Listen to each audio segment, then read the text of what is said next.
হাতে গোনা কয়েকদিন তারপরেই রাজ্যে অনুষ্ঠিত হবে লোকসভা নির্বাচন। আগামী 19 এপ্রিল পশ্চিম ত্রিপুরা অষ্টাদশ লোকসভা আসন ভোটদান প্রক্রিয়া শুরু হতে যাচ্ছে। আগামী 19 এপ্রিল ভোটদান প্রক্রিয়াকে নিয়ে উদয়পুর জেলা শাসকের কনফারেন্স হলে এক সাংবাদিক সম্মেলন করেন।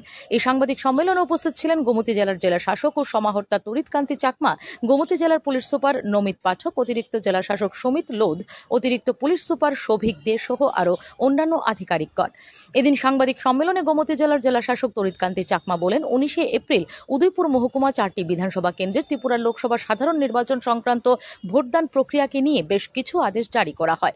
17 এপ্রিল বিকেল 5টা থেকে 19 এপ্রিল পর্যন্ত লোকসভার সাধারণ নির্বাচনে 144 CRPC এর অধীনে আদেশ জারি করা হয়। ত্রিপুরা লোকসভা সাধারণ নির্বাচন 19 এপ্রিল তারিখে গোমতী জেলার 244টি ভোট কেন্দ্রে সকাল 7টা থেকে বিকাল 5টা পর্যন্ত ভোটদান প্রক্রিয়া অনুষ্ঠিত হবে।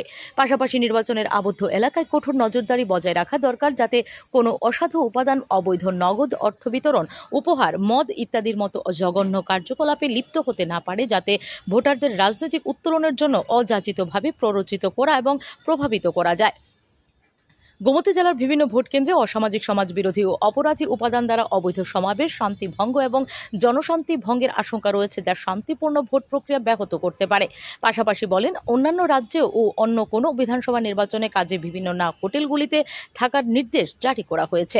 গোমতী জেলার পুলিশ সুপার নমিত পাঠক বলেন, গোমতী জেলার সীমানার মধ্যে যে কোনো ভোট কেন্দ্রে 200 মিটার পরিধি সহ কোথাও কোনো জনসভা, সমাবেশ, লাউড স্পিকার ব্যবহার বা ছাড়া, জনসাধারণের ভাষণ ইত্যাদি নিষিদ্ধ করা হয়েছে। এছাড়াও 2 বা ততোধিক সংখ্যক মোটর বাইক বা মোটর কার যে কোনো এলাকায় একসাথে চলা নিষিদ্ধ করা হয়েছে। 2 ঘন্টার সময় ব্যবধানটা কম করার কি পদক্ষেপ নিয়েছেন আপনারা? এই জন্য আমরা করেছি যে আমাদের এআরও সাহেবরা এখানে আছেন, মহোদয় এবং আছেন এখানে, আমরা করেছি ইভিএম মুভমেন্ট প্ল্যান বলে ইলেকশন ডিপার্টমেন্ট থেকে আমাদেরকে একটা তারা চেয়েছে কি করতে হবে বলে, মানে একটা প্ল্যান দিতে বলেছে।